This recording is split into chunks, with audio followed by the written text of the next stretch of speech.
we the ones who late. Now family, we the ones who gotta delegate. Get that money in the power, never be fake. Stick to cosign for 3. What did he say? Create jobs, support our own. Educate the same and buy back your home. Got 3 degrees, triple 10. 3 PhDs, now we on the CNN. DBTV, let's talk about negligence. Ignorance is bliss, but we can turn it to intelligence. Believe none of what you hear, half of what you see. Let's break it down here on Dr. Boyce TV. Here we are. So guess what, everybody? I know you guys are going to be really excited to see that I am joined this week by the one and only Dr. Claud Anderson. Dr. Anderson is not just a great friend and respected colleague, but he's also an extraordinary author and thinker. He's written several books that everybody should read, especially now during the pandemic when you got your children at home. First books I recommend you have your children read are the books Powernomics, Black Labor, White Wealth, and The Black History Reader, and Dirty Little Secrets 1 and 2. So I got Dirty Little Secrets and more Dirty Little Secrets. So I got all your books right here, Dr. Anderson, by the way. I just want to show you. I keep them right next. I keep them over here in my Powernomics corner. And the only other book I have near your book is Amos Wilson's Blueprint for Black Power. And so that's my Power Warrior corner. And I got a statue because I could always believe as a black man, I got to be a warrior. So I got this statue I got in China, this like a Chinese warrior right here. And then I have. Is that mine or yours? Is that this is all mine? Oh, really? Yeah. And I got lots of lot of my Black Power stuff over here. So this is my Black Power corner, and it's a lot of energy over here. Just a lot of power warrior energy for me. So your book is right there. That's my favorite book, my top book. So anyway, how you doing today? You read Black Labor, White Wealth? Did I read it? Yeah. Oh, of course. Actually, Black Labor, White Wealth was the first of your books that I read. I read it on an airplane. It changed my life. Good. That's so good. Very good. Yeah. So, Dr. Anderson, let's just start from the beginning. First of all, how are you? How you feeling? How's life going for you right now? Well, right now it's rough, as I said, and I'm sorry I've been into a health ditch for about the last seven, 8 months, but I'm hopeful I'll come out of it. I know most of my adversaries out there, I know they're just hoping I never come out of it, and but I'm gonna work my way out of it. And it's I was given some blood pressure medicine they've called fliconine, and I don't want any black person, anybody approach you, any doctor says I'm gonna give you some fliconine, you shoot them and cut them. Don't ever take that. But that stuff is what sort of messed me up and messed up my nervous system, where I get false signals sometimes, at night or something, sensations that don't exist. So I've been trying to work my way out of it. But and I'm thinking very seriously about a $50 to $100 million lawsuit. So that's what I'll be working on. Oh wow. Wow. Well, I hope that works out for you. I'm very sorry to hear that. And so let me ask you this. First of all, I'm going to ask everybody who's watching, how do you feel about Black Lives Matter? If you are comfortable joining that organization, put yes in the chat. If the organization makes you uncomfortable, put no in the chat. I want to get a sense of how you all feel about Black Lives Matter and the organization, and whether or not this is something that you would feel comfortable participating in. Is Dr. Anderson, you and I were talking about Black Lives Matter before this discussion, and you felt that Black Lives Matter was something that the people had to be warned about. So do you want to just take it from the top and let me know what you're thinking about that? Well, I was thinking several things. First of all, directly, I want to commend a lot of the people that was out there pushing the Black Lives Matter. I think they did an excellent job of getting the nation's attention, and I'm proud of them doing that. And I hope to keep it, do whatever they can continue doing to get, to keep us fixed on Black issues. And I'm proud of the fact they say Black lives. They didn't say everybody's life, or midgets or humpbacks, anybody else. It's just Black Lives Matter. I appreciate that from them, and I commend them for that. And but I think that there's ways that they could have improved it. I think they could have improved the effectiveness of what they were doing if they had not been so far afield from what the real issues are. And that's the problem I have with them. They're too far off and too broad. And what that does is leads them down the same track, same track that Black folks have gone down 2 or 3 times in history in the United States. But they get all involved in issues that are symbolic, ceremonious, and have nothing to do with changing the major problems with Blacks in America. And so therefore, what I want to do right quick is ask you to do this with your listeners. Ask them right quick and ask for 1 or 2 who can tell you what is the primary purpose of the Black Lives Matter and what was the goals of it. And I want you to tell me what they said now, then we're gonna go after that. And I'll pick up talking with you. Ask your listeners that. Can they send you that? Yeah. Everybody, I don't know if you heard that question or not. And Dr. Anderson, you and I can talk, and then I can document what everybody says. But what do you think? Maybe in like 1 or 2 words, what do you all see as the primary objective of Black Lives Matter? Like, what do you see as the goal, the end game? How do we know that we got what we wanted from Black Lives Matter? So you guys put the answer in the chat, and while you all answer that question, I want to remind you all that the Black Stock Market Weekend starts tonight at 8 o'clock. So if you want to join us, go to blackstockmarketweekend.com. That's blackstockmarketweekend.com. So let me ask you this, Dr. Anderson. You know, one of the things I always think about when I think about what the Black Lives Matter movement seemed to represent, they talked a lot about what they call defunding the police. That the police brutality was a terrible issue, which I think we can agree on that police brutality is a problem. You've talked about how police started with the slave patrols and then things like that, and the patty rollers. I think that was the term you used, and so we can all agree on that. Now, do you feel that that agenda is that there should be more to that, or do you feel that they also are just kind of all over the place? Because I know a lot of people went to the Black Lives Matter website and felt like it was sort of a Black way of pursuing a white liberal agenda. We talking about LGBT and stuff like that. What are your thoughts on that in terms of what you're seeing from Black Lives Matter? Well, I have the same thoughts that I had back in 1960, late 1957, 58, when the Civil Rights Movement started, and when Martin Luther King jumping on an issue down in the South, is that your primary purpose, what I've discovered in all my years in government and over education for a state, and the chairman for economics for governors, and with 2 presidents and running campaigns, you should stick with the primary issue. And the issue should be, what was the purpose of slavery? And see if that matches up with what the Black Lives Matter people are saying. What was the purpose of slavery? Slavery was a system that was put in place where this country founded documents that put Blacks into a caste system. As it says, subordinate to a class. It's a caste system Blacks are locked into in the United States Constitution on that document. So Blacks always go around quoting about what the Constitution said for them, nigger rights. They don't have any rights in the first Constitution that was initiated and ratified in 1789. They have no rights and privileges. Now, what was the purpose of slavery? Slavery was to put Blacks into a caste system, then to systematically maldistribute almost 100% of all this nation's wealth, land, minerals, income, businesses, rights, privileges, and controls of all levels of government into the hands of the dominant white society, period. That's it. Before you do anything else, that's what you should be focused on. That's your basic thing you should be focusing on. Now, you just indicated to me that a lot of the major issue right now is police reform. Now, you tell me how focusing on police reform is going to correct those things I just articulated. How do you correct the wealth maldistribution in this country? By talking about police reform, or about land. Blacks have a deficit in land ownership, a deficit in income, a maldistribution of their resources. How are you going to correct that? Police reform can't do Black folks any good unless you go back to the basic things I'm talking about. And that is, go back to the primary thing. What controls the police? The police now, in a vertical order, the police is on the 3rd floor in a vertical 5-story building. They're on the 3rd floor. The 2nd floor underneath the police is the political structure. That's who controls the police.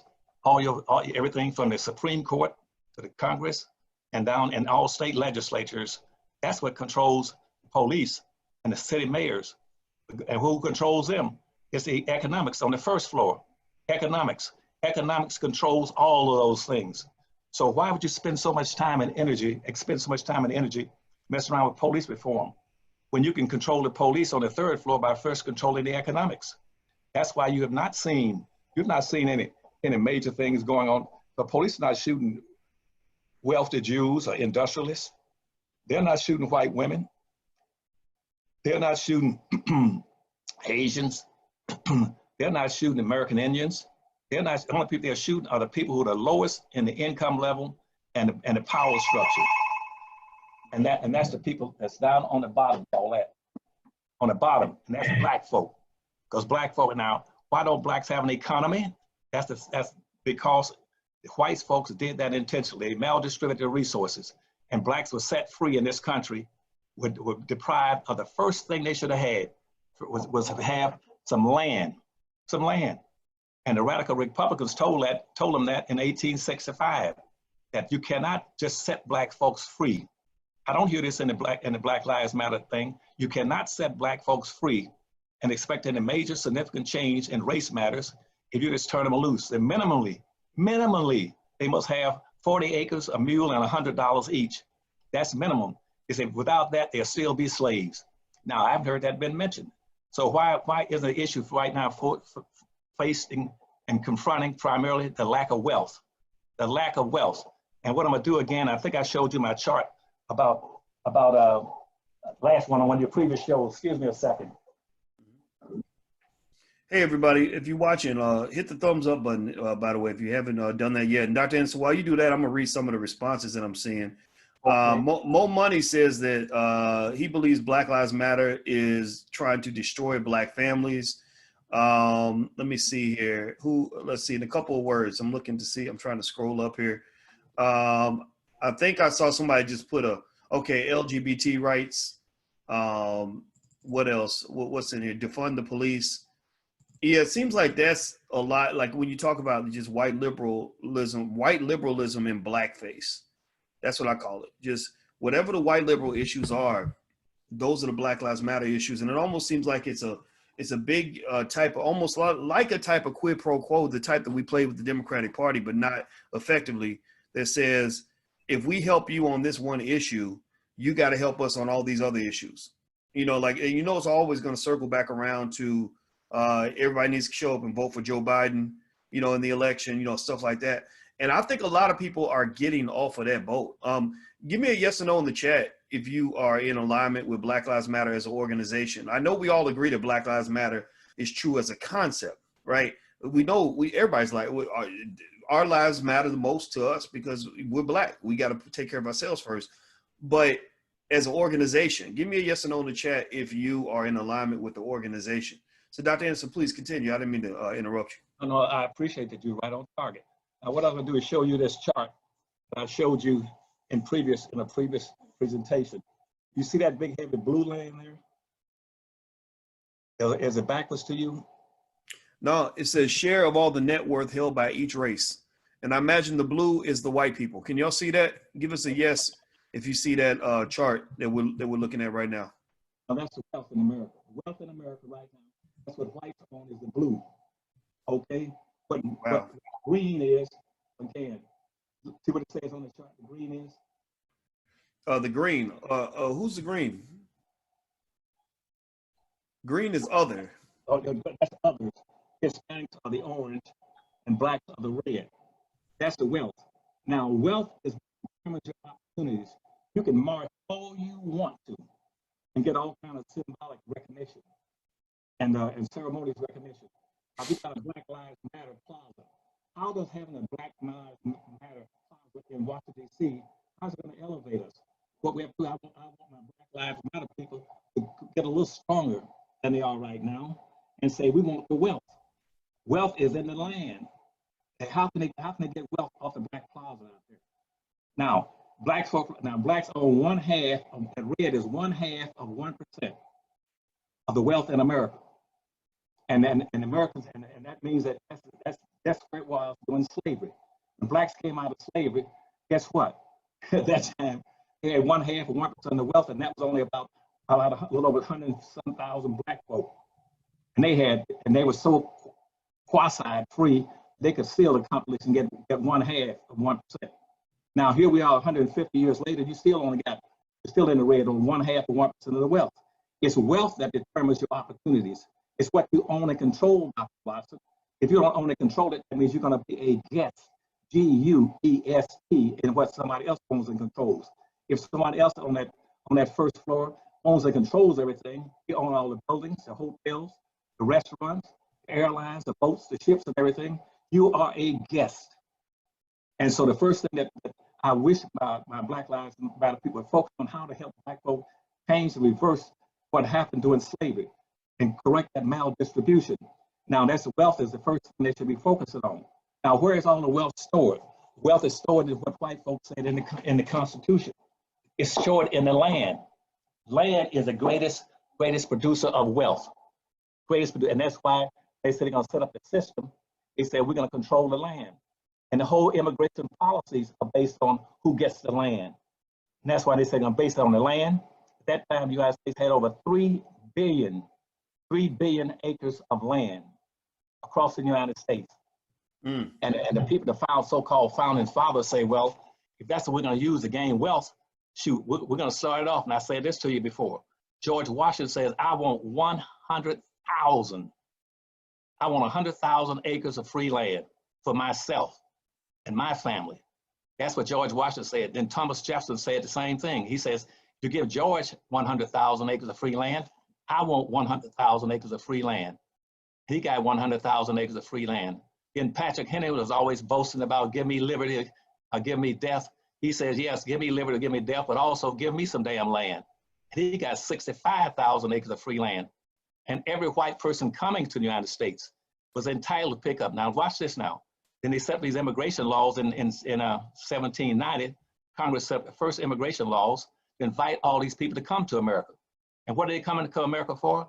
They come into America for what they call the American dream. The American dream. Now, what is the American dream? Why doesn't the, I would love to see the Black Lives Matter focus on that. What is the American dream? What the American dream wasn't having police shooting Black folk. What was the American dream? The American dream was that anybody coming to America who could be classified as whites was entitled to get free land. So they came here, and this how they must address these issues. And that's why I'm talking about reparation. They came here as freeloaders. You know what a freeloader is? Freeloader. They came here to freeload. What would they come here to freeload off of? They wanted land, and free Black labor. So these whites like Connolly and Trump, their ancestors were freeloaders. And don't let them keep buying this stuff about Black folk. You tell them you came here to freeload, to get over on Black folk by getting free land, and each one would immediately got, first group came in, they got 650 acres of free land each. And wow. then for homesteading, they got another 150 acres of land. Then they've got another 150 acres of land for every slave they own. That's how they got all the land. That's why from Maine all the way to San Diego, California, whites only control 99% of all the damn land. And it's particularly around, if you go around the coast, any place, all the land is owned by whites. That's where the wealth is. And why the land is so wealthy is because, Dr. Watkins, in the land is what? You got timber. That's where your timber is. That's where your gold is. That's where your chrome is. That's where your bauxite is. That's where your oil is. Everything you want of value was in the land. That's why the railroads, when they start up, you had 11 railroads start up. They got 24 million acres of free land given to them. They didn't buy it. Southern Railroad, they didn't buy all that land. You see these tracks going all across America. They got it free. And the same thing with the last land rush in America in 1863. They say Black folk are not people of color. They don't qualify for land. And so Europeans poured in here, and they picked up 24 million acres of free land in 24 hours. And so now that's who got all the land. And that's why when you go out west, you see these farmers out there with agriculture farms and make up 50 and 60,000 acres of land. And you see that in those Western movies. And all the big ranches they got all the wealth. Now you can have police reform all you want to. You can talk about racial equality all you want to. But you're going to have racial equality you better start talking about reversing the purpose of slavery. Slavery was totally 1,000% successful in maldistributing all the land, the resources, privileges, and rights, and everything else into the hands of the whites. That's why when slavery ended, the average white person in America had 3,500 times more wealth than the average black coming out of slavery. 3,500 times. And now here we are 150 years later, guess what? They still got 3,500 times more wealth than black folk. Nothing has changed. Let me be a little more specific than that. In terms of land, blacks came out of slavery looking for 40 acres with a mule and $100. They did not give them one damn acre. And so what black folk wound up, they got a few these lands of acreage of land, or like off the coast of Virginia, North Carolina, South Carolina, like those islands. Whites went back there and took that away from them. So in 1880, after the Civil War, blacks at that time, how much land blacks owned that time? They owned 1.6% of all the land in the United States. And guess what? In Detroit, Michigan, as an example, a major metropolitan city, just checking now in Detroit. Guess what blacks own in Detroit now? That was a big major, that was a 92% black city when I was checking on it. 92% blacks. Guess what blacks own in that whole metropolitan area in terms of commercial land development and development land? The prime land on the river all the way to 8 Mile Road. They own 1.6%. And guess you know who owns all the commercial property, all in that development area, for the metropolitan area for Detroit, Michigan? Three white families. 3 white families own 99% of all the properties, valuable prime property in Detroit, Michigan, 150 years later. And that's made up of 3 families. One is the Maroon family that owns a bridge going from Detroit into Canada. And the whites are trying to buy the tunnels going from Detroit into Canada so they can make money off of that. Whites took over the golf course. They own Julius Arena, Cobo Hall. They own the garbage, they've taken over the water system, sewage system.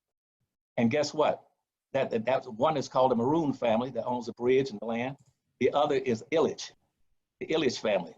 They own all the land downtown. You know why? Because black mayors gave them all that land. They didn't give it to black folk. You got black folk in positions of power and resources that should have been trying to put some of that land into black hands to reverse the purpose of slavery. They put it into the wrong people's hands. They gave all the land downtown in Detroit, Michigan to Ilitch. Ilitch was just a white man who had a little small pizza restaurant. Now he owns all the land from downtown all the way to the university system and miles of land, prime land. He owns it. He owns a casino. He owns a stadium there for the football games and baseball games. And the other primary, the third family that owns all the land is a guy that gets tied up with the sports team in Cleveland, Ohio. So 3 white families own 99% of the land in a city that's 92% black. Because anybody runs for politics, they never focus on reversing what slavery put into place. And so they don't focus on trying to get land into black folks' hands. And so that's why blacks don't own any land. And that's where the wealth is. And then businesses, they don't focus on trying to get businesses for black folk. They want to try to get jobs for black folk. I tell them, quit trying to prepare black folks to have a job, prepare them to have a business. And if you got a business, and they put that business into their own communities, then they produce jobs, resources, products, and services, and goods on a tax base for their own damn people. They don't focus on that. So what I'm saying, I identified all the things that I think Black Lives Matter could really help black folk if they could shift their focus away from stuff that is symbolic, like police reform. Police reform is built into the Constitution and the Second Amendment. You can't get rid of it unless you change the damn Constitution. How are you going to get rid of it? You can't change it. Whites will always have the authority to be able to exercise the Second Amendment. What did the Second Amendment say? They put in there saying that you are here as a police force called plantation police. Your primary purpose is to monitor black folk as patty rollers, police, and make sure that there's no threat to the white community, that they do not threaten white property and white lives. And lastly, and cause a revolt or any kind of revolution that will put black folk into a better, stronger position. That's what it's for. And the last point is, don't be focused on equality. You cannot get equality in a race-based society. And it's impossible. When you go to a race, whether it's a foot race, automobile race, bicycle race, any kind of a race, horse race, you don't go to a race looking for equality. Our people, the only people that want to go to something that's negative and try to convert it to be something positive. You get a race is designed to reward, recognize those who win. That's why we never get anything. We're always looking for equality. Black folk now got to get out of the ditch and look for not equality. You got to be looking for more than equality, because right now you don't own anything. The wealth gap is widening, not getting smaller. You don't own and control anything. You better wake up and smell the coffee. Then I'm gonna give you some points, things about a few things I want blacks, your people in particular, to remember and fight for and argue for as we go into this year's political arena. This is the last chance blacks gonna have, as far as I can see, to try to correct purposes of slavery, what they did to black folk as a caste, put them into a caste system they can't get out of. Nobody else in there. Women not in the caste system. Hispanics not in the caste, Hispanic is not in the caste system. They're classified as whites. Asians not in the caste system. They're classified as whites. American Indians not in the caste system. In 1890, they were classified as whites. Everybody in this country is classified as whites except blacks. That's why blacks are the only one in the caste system. You can't go out and try to take care of everybody and try to keep your focus on your own group self-interest and hold tight and fight for that. Don't worry about trying to save the world. You don't have the power or resources to be able to control the world. Try to control things for black folk and promote your own group self-interest. Like I said before, as a pilot, I tell you again, we lose cabin pressure at 30,000 feet or at 10,000 feet at night.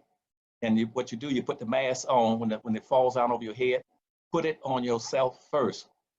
And don't you get up and saying, are there the midgets and humpbacks and cripples and black and dumb people back there need a mask? No, I tell them, sit your ass down and put it on your own self and your own people first. And right now, the Black Lives Matter is spreading themselves too far, too wide, and trying to help everybody and not being strictly focused on black self-interest and correcting the primary purposes of slavery that was put on black folk. That's what happened in 1960 with the Civil Rights Movement. That's why social integration failed, will always fail, it will continue to fail. Everybody, in case you just came in, I'm speaking with Dr. Claud Anderson. Dr. Anderson is the author of the books Powernomics, Black Labor, White Wealth, The Black History Reader, Dirty Little Secrets 1 and 2. While you are at home with your children during the pandemic, you have to educate your kids, and now we have no choice. We can't depend on massa to do it anymore. So I encourage you to give your children an essential education by ordering a library pack from Dr. Anderson. If you go to powernomics.com, he's got a library pack that has all 5 books and a DVD for $99. So for $99, you've got enough material to educate your kids for the rest of the year or for as long as you want. And this is a big part of the essential education. A big chunk of education is reading, writing, and math. And so this will cover a lot of that, as well as Black history and Black economics. So in the Black Business School also, don't forget that we also have a Black Business School for children at blackmillionairesoftomorrow.com. That's blackmillionairesoftomorrow.com. So go to powernomics.com, check out Dr. Anderson's library pack. Do me a favor, hit the thumbs up button. If you haven't done it yet, please hit the thumbs up button. And yes, Anthony, this is a live video, but it doesn't matter if it's live or recorded. When Dr. Anderson's talking, I don't really answer a lot of questions. I'd rather, I want to hear him speak. He's the teacher, so we got to listen. I want to say thank you to those of you who made donations. A couple of you did, and my computer's acting funny, so I can't say your name from the donation. But I will say this, in the Black Business School, speaking of Black business, we are giving free advertising to Black-owned businesses. All you got to do is go follow the Black Business School on Instagram. And so I've given you guys the link to the Black Business School on Instagram. If one of the moderators could actually put that in there, it's the real Black Business School. And we do Black Business shout outs. So whenever we do a Black Business shout out, we'll shout out your business on the podcast. So just follow the Black Business School on Instagram. And in fact, I'll mention a couple of businesses that I just saw on the page. Kids Creation NOLA. It's spelled K-I-D-Z Creations NOLA. Everything's with a Z and a K. Now, I'm going to say this, Kids Creation NOLA. Make sure that you might want to find a URL that's easy to pronounce so that when I say it, people won't misspell it, because I see your creativity in how you spelled it, but when you spell it with Z's instead of a S or a K instead of a C, people might not get that right. So I want people to go to your business. Another one is Powell Family Chiropractic in Sarasota, Florida. A Sense of Serenity. They sell candles, as well as, let's see, it's a student. Oh, they're a student of the Black Stock Market Program. Awesome, awesome. So asenseofserenity.com, asenseofserenity.com. So feel free to support that Black-owned business. Okay, guys. So let me ask you all this question. If you could just give me a response in the chat on this. When Dr. Anderson's speaking about equality, and he's talking about chasing equality versus actually trying to win. I hope that you understand what he's saying there. He's saying that, our goal is to win. You don't enter a race so you can tie. And also we must talk about economics. So I want you to write in the chat the word win, W-I-N. Everybody write win in the chat, because you want to win. You want your children to win. And nobody's going to give you a win. Nobody's going to just hand that to you. There's no affirmative action package that's going to just give you a win. You got to take that win through education, through investment, all the things we talk about, buying real estate, things like that. Second piece, the second word I want you to write, and after you write the word win, W-I-N, also write the word economics. Economics is the key to all of this. If you solve the economic problem, you solve a lot of the police brutality problem. Because last time I checked, the people being shot by the police are not wealthy Black people or Black people that have businesses, business owners, or they wouldn't have shot somebody from, the Nation of Islam, where they learn to stick together and they educate each other. What they do is they catch people who don't have support or defense or protection. They can't go pay a good lawyer to defend themselves. They don't have other Black people around to support them. So those are the two words for today. One is the word win, W-I-N. Type win in the chat if you agree with me that we want our kids to win. Second word is economics. Type economics in the chat if you agree with this philosophy. And also hit the thumbs up button. So Dr. Anderson, let me ask you this question. So there's a lady named Jane Elliott, and we talked about her earlier. And I was telling you about her. She's an anti-racism speaker. She's a white lady that makes a lot of money talking about basically saying the things that white people need to hear. And she was, a lot of Black folks got a little bit upset with her because they asked her about, reparations, and that Black people deserve to have reparations. Now, I've been looking for an exact quote on what Elliott said, and I cannot find the exact quote, but I know a lot of people are upset because she does not feel that Black people deserve reparations. She also talked about Native Americans getting their reparations first, so they should be ahead of the line in front of us, things like that. And I'm gonna try to find the exact quote so I can make sure I quote her accurately. What goes through your mind when you hear about that, in terms of, first of all, the fact that, everyone seems to pay attention to what the white woman says, but if she were a Black woman, I think if she was saying the same stuff, nobody would listen. But then second of all, this person who's a supposed ally of Black people, when you get around to the topic of reparations, she, Bernie Sanders and some of the others don't believe Black people deserve reparations. What just goes through your mind when I just tell you about that? Again, boy, you asked some good questions, Aaron. That again goes back to something. I give you one doctrine of called the doctrine of unequal exchange, which is one of the primary doctrines that started the whole thing about race in the early 15th centuries that went after Africa. But let's bring it up to date. Let's go from the 15th century up to 1600s, when they came into America.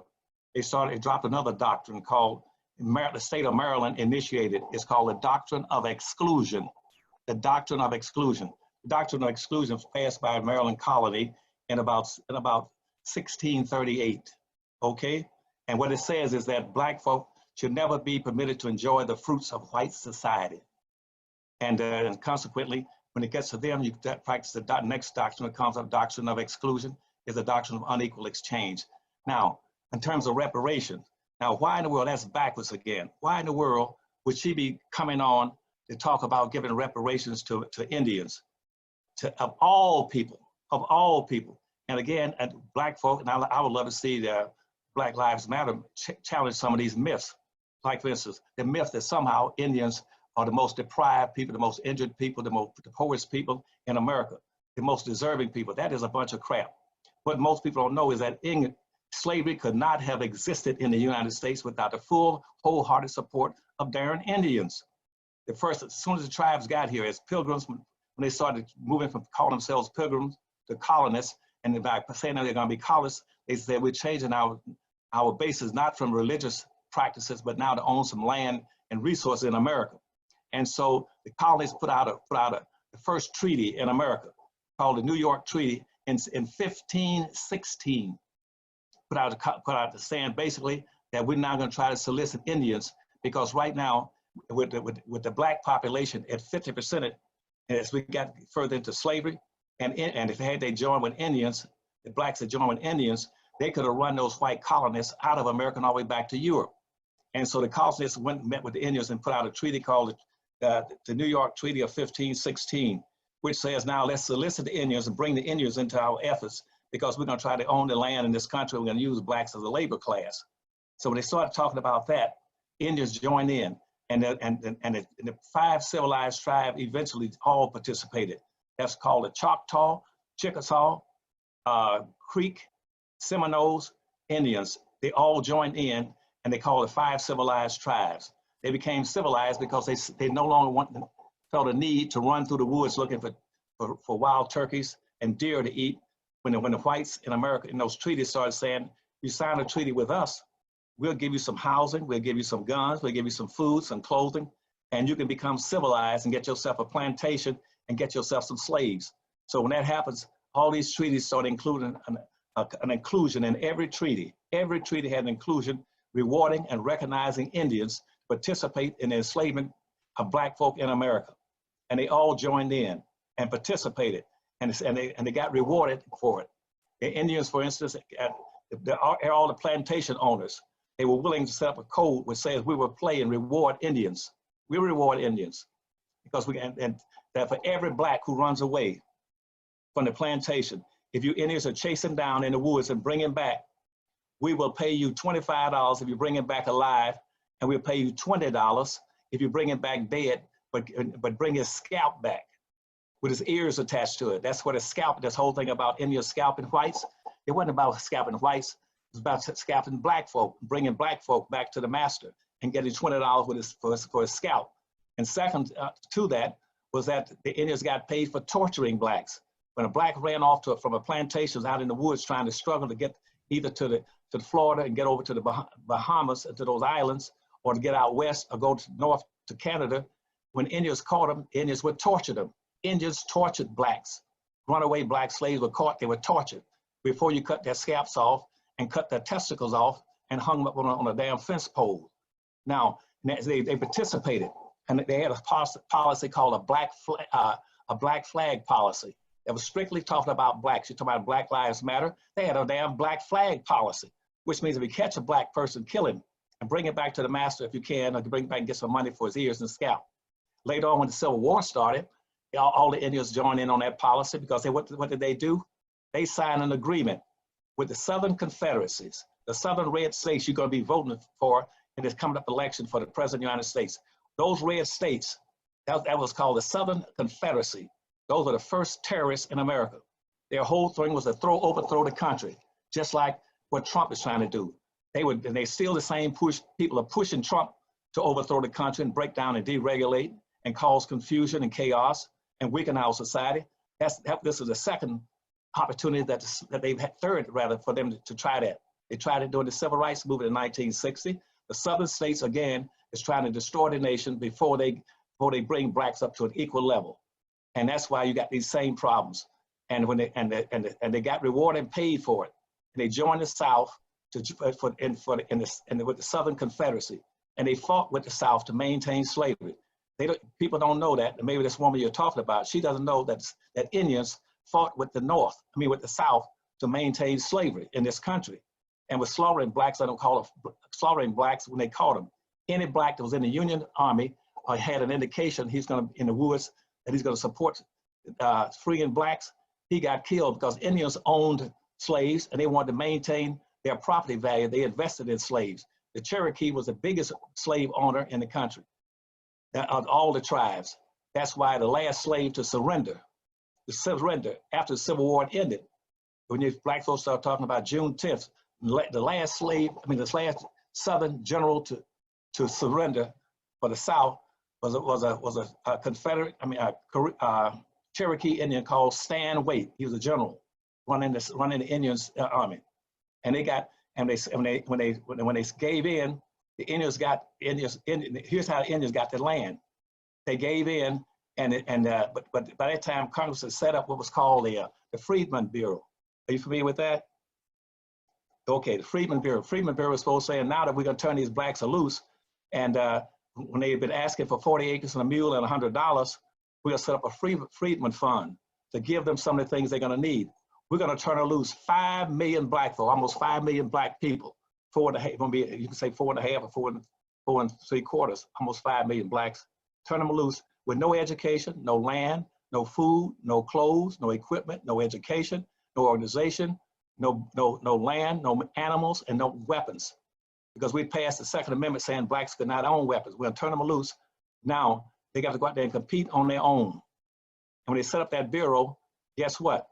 Again, Andrew Johnson followed Lincoln into the White House. He says, don't give black folk a damn thing. Keep them under the doctrine of exclusion. Don't give them anything. Let them go out there and either root haul or die. And they didn't give them any damn land of any significance. But guess what? What they did then, they took the 14th Amendment. The 14th Amendment was set up for black folk in 1965 and 1865 and 1866. The 13th Amendment, 14th Amendment, and the 15th Amendment was set up strictly and solely for black folk. It wasn't set up for genders. It wasn't set up for women. It wasn't set up for anything but black people. And at that point in time, what the military did, they went into all those Indian territories after the Civil War ended and made them sit down and draw up a treaty. They signed up, they called it 1866 Indian treaties. And in those treaties, they stipulated in those treaties with all those tribes that I just told you about, the 5 civilized tribes. Those are the 3 biggest tribes in the United States. All the other little tribes, the Sioux and the Wet Feet and the Apache and all those, they were underneath those. And so they said now that black folk under these treaties, a treaty is the highest level of law on the earth. A treaty is an international law. It says that black people, particular nation, black Indians, and any blacks who have been living in Indian territory or have been a prisoner of an Indian, that they're supposed to be treated in all manners similar to the way Indians are treated. Because Indians got classified then as whites. And black folks should have the same advantages that they should have, which means that every Indian tribe should give those black folks some money. And just in the Chickasaw Indians alone, the government gave them $65,000 to split up with some of the blacks on their reservation that they've been holding as hostages, and they never gave them a penny. But yet now, here's Obama and all these people, these very liberal whites now talk about what they're gonna do for Indians. Indians profited off of slavery, and then the Indians didn't have any land, but the government, all that land that it says the Indians fought with the South, they lost all the land. And the government says what we'll do now, under the doctrine of exclusion, is that we'll take the 14th Amendment and we'll spread it to you Indians. And say, you Indians now, you're entitled to some land. And they gave Indians what they call reservations. That's how they got all those reservations all over the country, all that land. It was given to them using the 14th Amendment was set up for black folk, which was really illegal. But they allowed it to happen. And in the Freedmen Fund, guess what? The Freedmen Fund, all the millions of dollars they put in there to feed and clothe those slaves who didn't have any job in their education, they also threw in the white Southerners.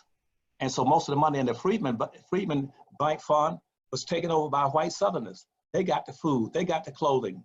And guess what? White Southerners got all the land back.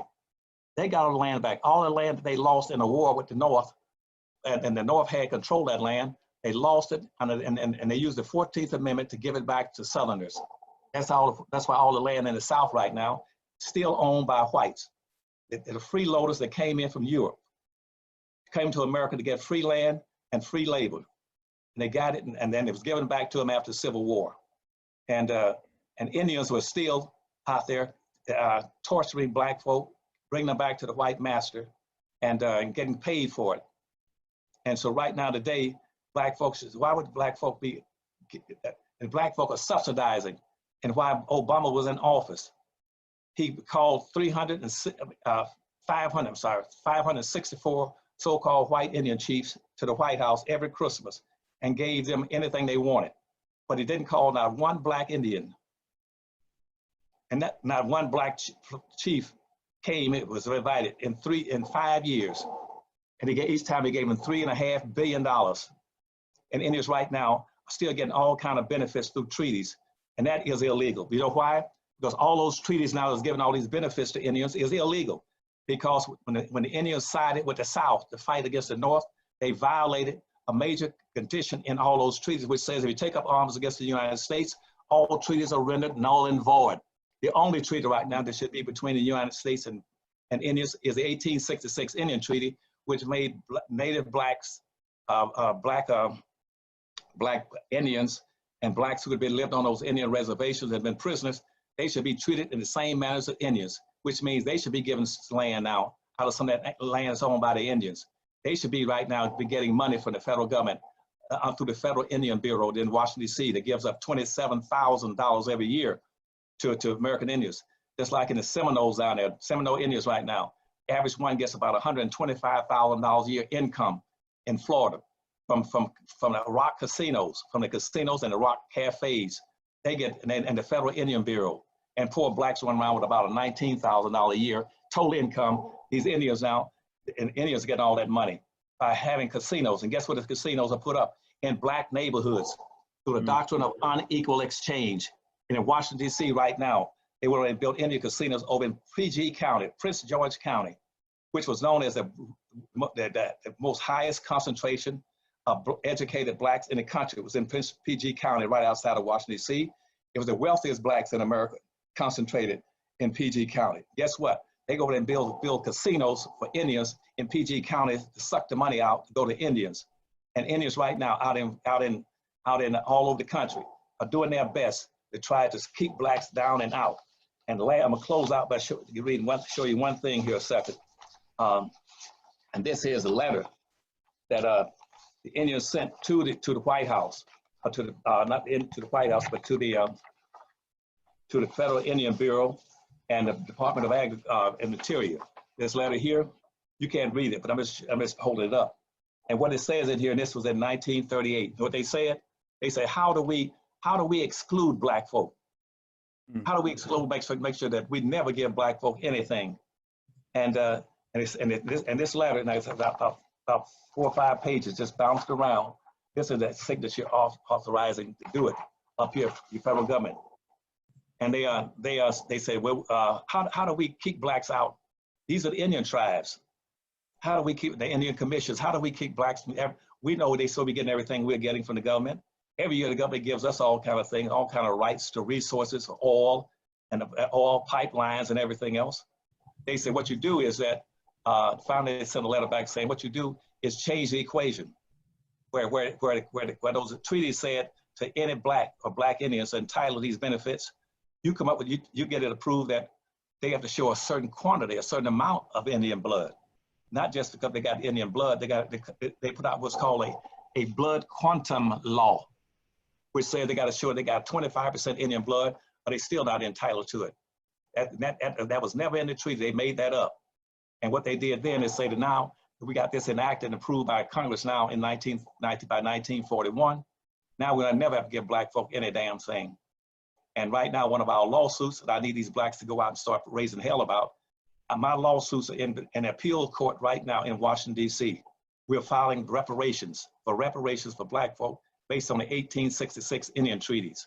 It's in the appeal of black, and reparations is not a legal issue. It's a political issue. The reason we can't get it because black folk are not pushing for it. That's what the black light people should be saying. We're pushing now politically. We're pushing for reparations for black folks, starting first and foremost with what's already on the books. They owe black folk reparations from the 1866 Indian treaties, and start giving it to them and compensate them for it. And I can give you a whole amount of money. I can break down the money, how much you've been getting it into the trillions of dollars. And the last one of that is that same thing if you read in the Black History Reader. They owe black folk all kind of trillions of dollars for violating their rights by allowing Andrew Jackson to go into Florida and captured all those runaway slaves. When slaves were running away in America, the myth was that they were running off to the north to go to Canada. That's a lie. Blacks might not have been educated, but weren't damn stupid. They weren't gonna go walk barefooted all the way from South Carolina and Georgia, all the way to Detroit and to Canada, when they can just go about 100 miles or so down the river and be into Florida. And the Spanish crown has said any black person, slave in America, who comes to Florida, once he crossed the line into Florida, he is free. He can own land and have all the rights and privileges of anybody else. He can enjoy them. And Andrew Jackson then was pressured by white slave owners to go down there and get him, bring him back. At that time, there were over 61,000 blacks living in Florida. Over 61,000 blacks living in, some of them come in from the islands to live in Florida. They were free in Florida. They were entitled to have land, to be able to vote, and have the richness and the wealth, just as it was said in the Constitution. But Andrew Jackson broke the law and went in and captured them and pulled them out and put them in with some Indians in what they call a Trail of Tears and marched them all the way from Florida all the way to Oklahoma. That was illegal. It's illegal because, first of all, in 1808, before he did that, there was an international law said it's against the law to bring a slave into America. And if you're going down to Florida and capturing those blacks and bringing them back into America, you violated law, which means the government allowed him to do that, violate all those blacks' rights and bring them back in the United States as slaves and send them out to Oklahoma. That's tell Black Lives Matter to go after that. That was filed in the Adam and Otis Treaty. The Adam and Otis Treaty. It says that you cannot bring, that we're gonna buy Florida and anything in Florida, and the blacks there are all free. Blacks are supposed to be free in Florida ever since way back in 1800s. And so between that and the 1866 Indian Treaty, that is trillions upon trillions of dollars that the government of the United States owed black folk. And I'm gonna get into the third one because that'll make it too confusing, like on the Freedman banks and the $57 million that was stolen out of the banks by the government appointed administrators. All that's, that's what I want to see the Black Lives Matter focus on.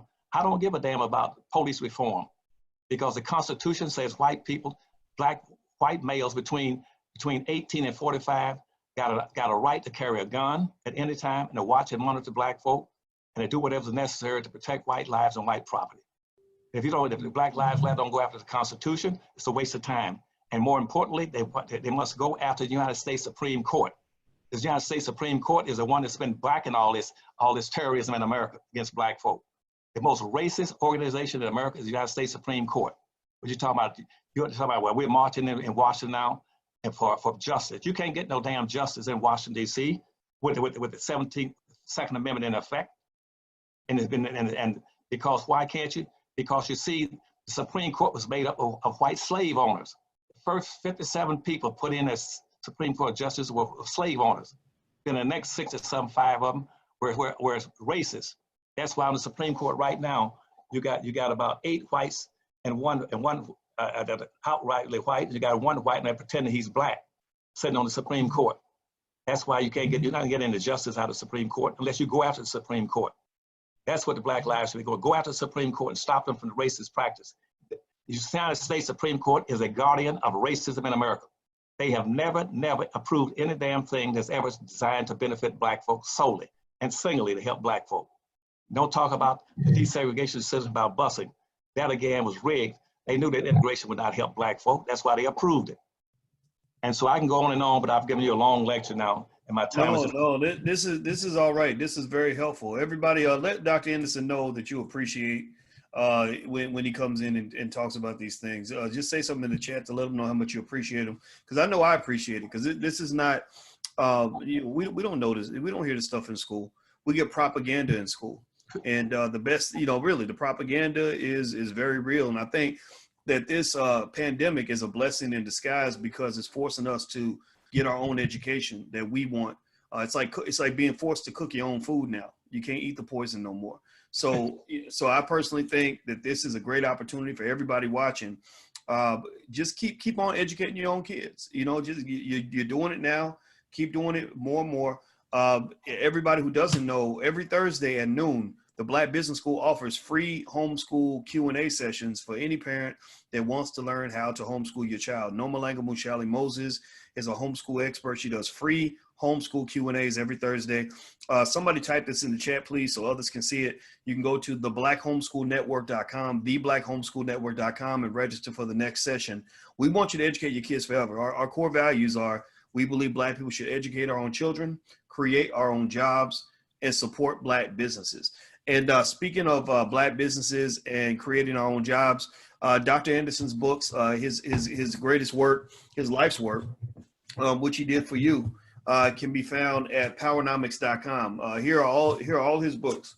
See, Dr. Anderson, I got all your books right here, and this is really, you can't hardly see it because it's blending in with the background a little bit, but yeah, Powernomics, Black Labor, White Wealth, Dirty Little Secrets 1 and 2, The Black History Reader.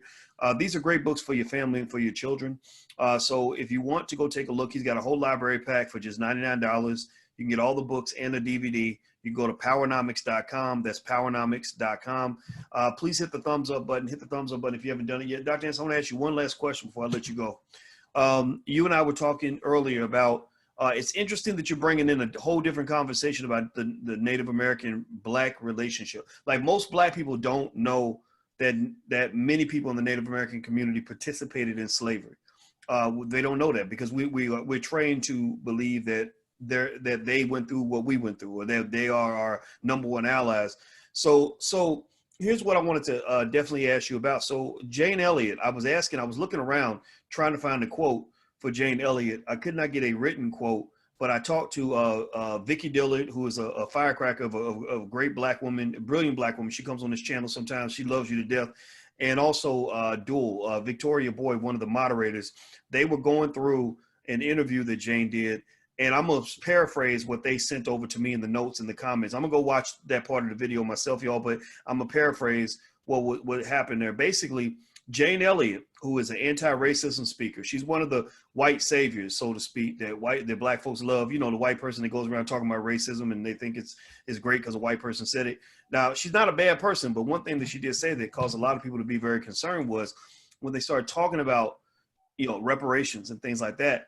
She said that she feels that, from what I have been told, I'm gonna go watch this video myself, but people have the impression that she feels that Native Americans should get their reparations first because they lost their land. And also that writing a check isn't gonna solve the problems in the United States when it comes to race. Can you kind of speak to that directly? Yes, first of all, let's correct her again, she's wrong. First of all, that Native American, American Indians not entitled to reparations. They were slave holders, just like the whites were slave holders. And so if you're going to excuse them for participating as slave holders of Black folk, they want to excuse all the whites in this country and around the world. Because see, everybody in the world, every ethnic group, every religious group, every culture group, every language group has empowered and enriched themselves off enslaving Black folk and expropriating their labor for profit. That's what I told you about the doctrine of exclusion, which says our primary purpose is to have Black folk for personal comfort and enrichment. And that's that was in the 1638 decision called the doctrine of exclusion, that was put in effect by a policy by the state of Maryland. And that they all do the same thing. They want to profit off anything that should be going to Black folk and redirect it into their personal interests rather than dealing with the problems of Black folk. That's why the problems of Black folk have never been resolved. It never gets to that point. The minute you take, if a truck runs over a Black man, they're gonna go out there and say, we gotta stop these trucks from running over minorities. We gotta stop the trucks from running over crippled people, deaf, dumb people, anything. People with humpbacks, don't let those trucks hit them. They never wanna focus, they never want to connect the cause with the remedy, the solution. And so that's a part of that little game. And in this book, Powernomics, as an example here, there's a section there where I talked about the American Indians. The Indians right now were not entitled. The land did not belong to the Indians. The Indians didn't have any contracts to own any land in America. The land was free, didn't own to them. If the land belonged to anybody, when the colonists came over, it would belong to Black folk. You know why? The first people on earth were Black folk. Those are the first people on earth. And the Bible said that the earth was created and given to the first people he created, which was Black people. And they put that in the Garden of Eden, which is in Africa. that was the first human beings on Earth. And so the Earth was created in the image for black folk. Now, how did the Indians, how could Indians get ahead of black folk and they claim the land and black folk were the first? That is a myth, because you see that those present day so-called Indians, they only came into existence in about 6,000 or 7,000 years ago, when Asians crossed across the Bering Straits, came across into Canada, then came down through Canada down into the United States. And you already had blacks in the United States. They were called Folsom people. Particularly, that's why you have a Folsom, Arizona, Folsom prison, where we find all those artifacts that go all the way back to Africa. Blacks were the first human beings. Those Asians came in and they intermixed with black folk. That's why Indians didn't have slant eyes. And then instead of having yellow skin, they had brown or bronze skin. Just like in the Bible, Christ had bronze skin. And so if anybody had owned America, it would have been the Folsom people were black, or the blacks coming out of Africa. Blacks out of Africa had been in America 16,000 years before the Asians crossed over into the United States. And so, but they always want to pick somebody other than black folk to reward and compensate and give recognition to and appreciation to.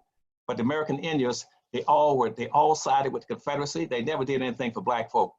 Black folk were the engines that drove economic development in this country. You go right now and line up all the things you want that the American Indians did to develop this nation. Go write on the yellow pad and send it to me. You tell me what they've done to enhance this country. The only thing they became was a part of an Indian ethos into American society, and that didn't come about until about the 1920s, when they began to appreciate it and started putting Indians on a penny on the head of a nickel and stuff like that. But black folk were the people that did all the development. That's why my lawsuit goes back to something that's very important. I told you to go after they should go after the Supreme Court. They should go after the United States Congress, because in 1908, because of the Dawes Commission that took names of all the Dawes, all the Indians, black Indians in the country. Blacks owned a lot of land that they'd gotten since slavery. And but in 1908, the United States Congress did something that's unforgivable, because initially in the concepts of the commission, you could not take Indian land from them starting about 1880s all the way up to about 1908. And black Indians had land all around the country then. And so one of our lawsuits is based on what happened to just one out there in Oklahoma. They had this one black man who's Catherine Latrice Brown out in California. Her granddaddy owned a large tract of land in Oklahoma, but this is all barren land, okay? And when he died, his dad had left him the land and all stuff. He's a black Indian. He was only 12 years of age. Now he weren't, and so guess what the Congress said is that you whites now can go in there into Oklahoma and buy land now, but you can't buy it from those Indians now who have been classified as whites, but you can buy it from the black Indians. And they took that boy's land from him at 12 years of age, which is illegal. He was not an adult. He was not authorized. And the documents they had for the land transfer didn't even have his signatures on. He couldn't even write. He was only 12 years of age. They took all of his land, and then and so our lawsuit is using him. He's a point of the spear in my lawsuit, where they said blacks own land in Oklahoma and in the West. You can buy their land, even if they're black Indians. You can buy black Indians' land, but you can't buy white Indians' lands. And that's why the Indians got reservations out there. Blacks should have a right now to go on any reservation and be able to use any of the resources in there based on the Constitution. So all of your listeners right now should go look up the 1866 Indian treaties for the Seminoles, for the Creeks, for the Cherokees, for the Choctaw, and the Chickasaw Indians, and read those treaties. And then blacks, and all those Indians should have given blacks land. Blacks right now should have the same rights that Indians have. Indians got those damn reservations. Those reservations, they used the 14th Amendment that was for black folk to give Indians those reservations. 2, they should have given black folk $150 each, and they didn't give them the land, the money. 3, black folks should have been permitted to go to any school without paying a tuition. Had all these black kids struggling to go to college and can't afford it, run up all these damn loans. As they had a right to go to school without paying tuition, just like the so-called white Indians have.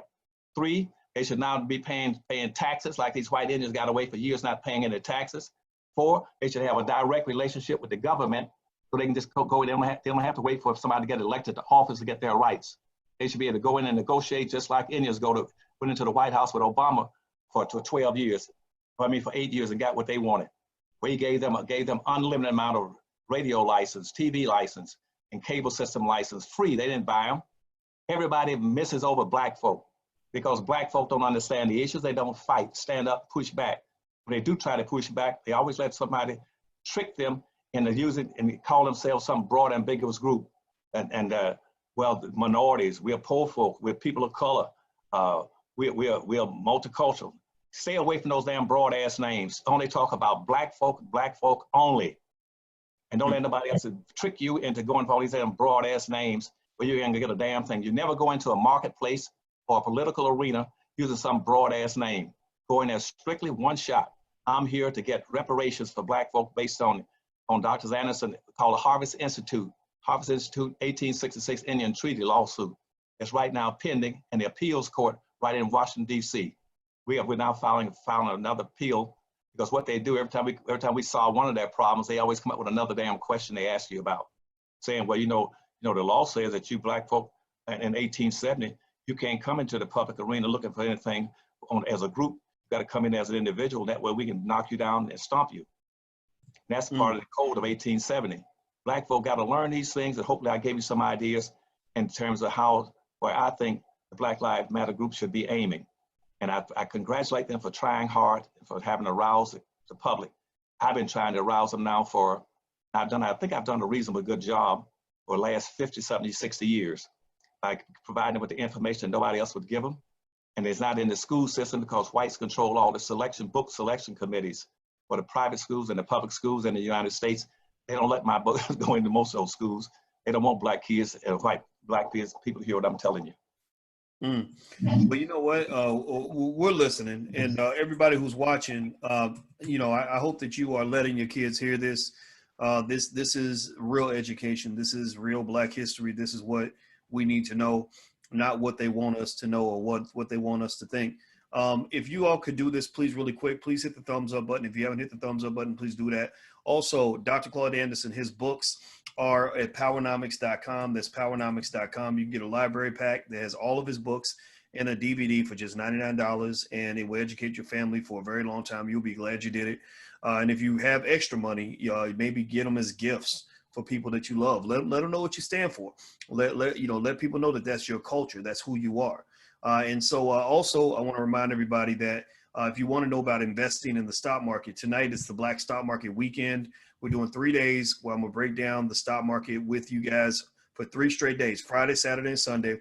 On Monday, you'll be a different person. You'll have a whole different perspective on how to go and use the stock market to build wealth for your family. So if you're interested, please go to blackstockmarketweekend.com. That's blackstockmarketweekend.com. If somebody could type that in the chat, I'd appreciate it. Type blackstockmarketweekend.com and also type powernomics.com. So Dr. Anderson, I want to say thank you very much for your time.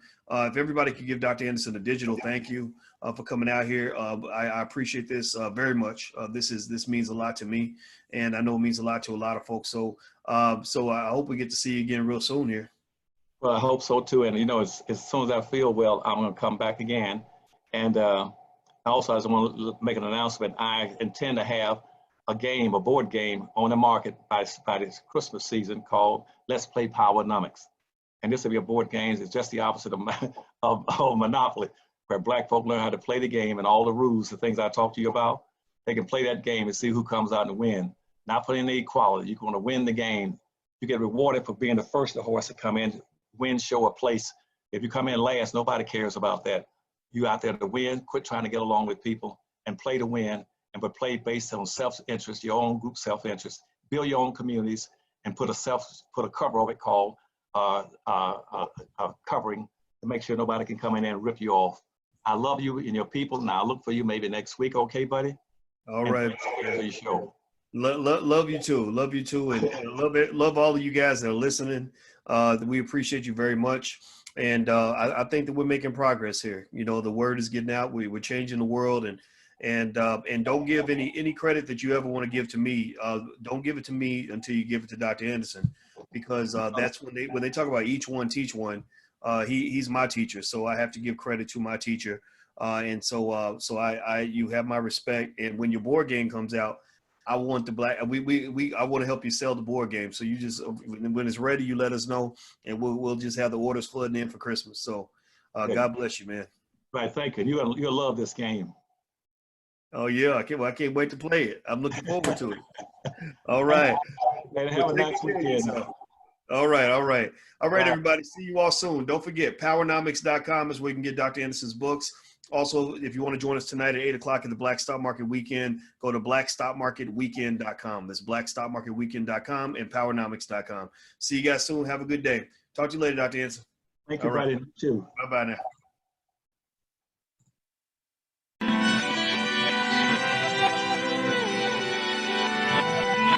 Here we are, clan the isms, cataclysm great. Our people out here struggling, trying to make it in this state. Everybody out here doing it, but we the ones who late. Now family, we the ones who gotta delegate. Get that money in the power, never be fake. Stick to cosign for 3. What did he say? Create jobs, support our own. Educate the same and buy back your home. Got 3 degrees, triple 10. 3 PhDs, now we on the CNN. DBTV, let's talk about negligence. Ignorance is bliss, but we can turn it to intelligence. Believe none of what you hear, half of what you see. Let's break it down here on Dr. Boyce TV.